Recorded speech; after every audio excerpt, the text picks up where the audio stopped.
উনি অভিযুক্ত হয়েছিলেন। উনি 10th ব্যাটালিয়ন টিএসআর এর কমান্ড্যান্ট সাংবাদিক সুদীপ দত্ত ভৌমিকের মার্ডারে অভিযুক্ত ছিলেন। তারপর এটা লোয়ার কোর্টে ওনার ট্রায়াল চলছিল এবং ওইখানে থেকে ওনাকে বেল দেওয়া হয়েছিল, কিন্তু উনি 5 বছর যাবৎ জেলে থাকার থেকেছেন এখন অবধি।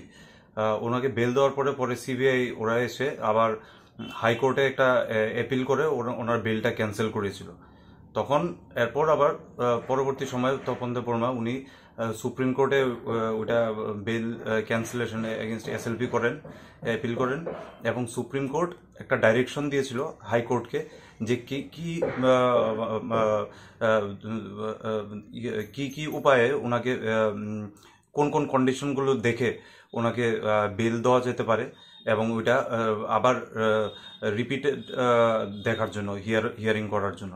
তো সেই সঙ্গে আজকে হাইকোর্টে এটা উঠেছিল কেসটা এবং বেল পিটিশন দেওয়া হয়েছিল এবং হাইকোর্ট অবজার্ভ করেছেন যে ওনাকে যদি এখন এই সময় 5 বছর উনি অলরেডি জেল থেকেছেন এবং এই সময় ওনাকে বেল দিলেও উনি কোনোভাবেই যে এভিডেন্স ওইগুলোকে টেম্পার করবেন না এবং কোনো রকম মানে কাউকে ফোর্স করবেন না সাক্ষী সাবুতকে।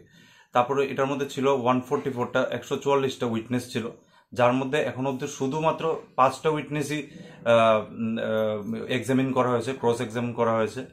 তারপরেও দেখা গেছে যে এটা একটা সময় সাপেক্ষ ব্যাপার এবং অনেক সময়ের ব্যাপার, যেটা এখনই এত তাড়াতাড়ি কেসটা শেষ হবে না।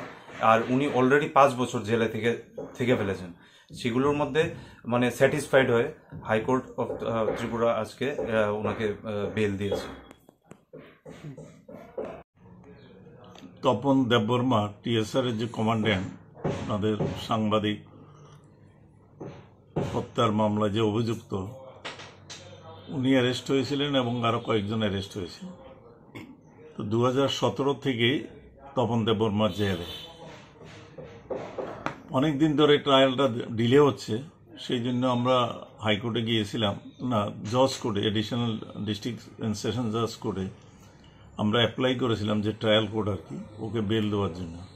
উনি শুনে বেল দিয়েছিলেন। তার এগেনস্টে সিবিআই আমাদের মানে হাইকোর্টে গিয়েছিলেন। হাইকোর্টে গিয়েছিলেন ও আমাদের বেল অর্ডারটা, তপন দেববর্মার বেল অর্ডারটা ক্যান্সেলেশন চেয়ে। সেখানে হাইকোর্ট শোনার পরে মাননীয় হাইকোর্ট বেলটা ক্যান্সেল করে দিলেন। তারপরে তপন দেববর্মা সুপ্রিম কোর্টে এসএলপি ফাইল করে সেই অর্ডারকে চ্যালেঞ্জ করে। সুপ্রিম কোর্ট শুনানির পরে সেটা হাইকোর্ট যে অর্ডারটা দিয়েছিলেন সেটাকে স্যাটিসফাইড করেন এবং রিমান্ডে পাঠিয়ে দেন। মানে সুপ্রিম কোর্ট কয়েকটা পয়েন্ট ফর্মুলেট করে দিয়েছিলেন যে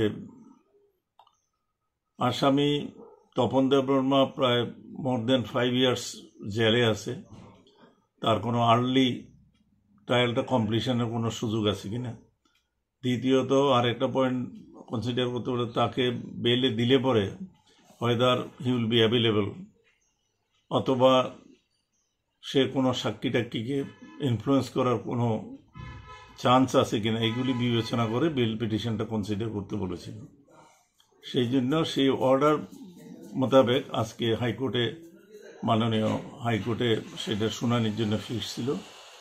তখন সেখানে শুনানির পরে সিবিআইয়ের লয়ার শুনানির পরে court was satisfied that Tapan Debbarma is entitle to be released on bail, এবং উনি হোল্ড করেছেন যে তার পালাইয়া যাওয়ার কোনো সম্ভাবনা নেই, এরকম কোনো অভিযোগ দেখা যাচ্ছে না রেকর্ডে, এবং দীর্ঘদিন ধরে কেসটা পেন্ডিং, আর্লি শুনানিরও কোনো চান্স নেই। সেই জন্য জামিন দিয়ে দিয়েছেন এবং প্রত্যেক সপ্তাহে আয়ুর সঙ্গে দেখা করার নির্দেশ দিয়েছেন। শুনানি কবে হতে পারে কিছু বলা? শুনানি আজকেই হয়েছে, আচ্ছা, আজকেই বেলের অর্ডারটা গ্র্যান্ট করেছে।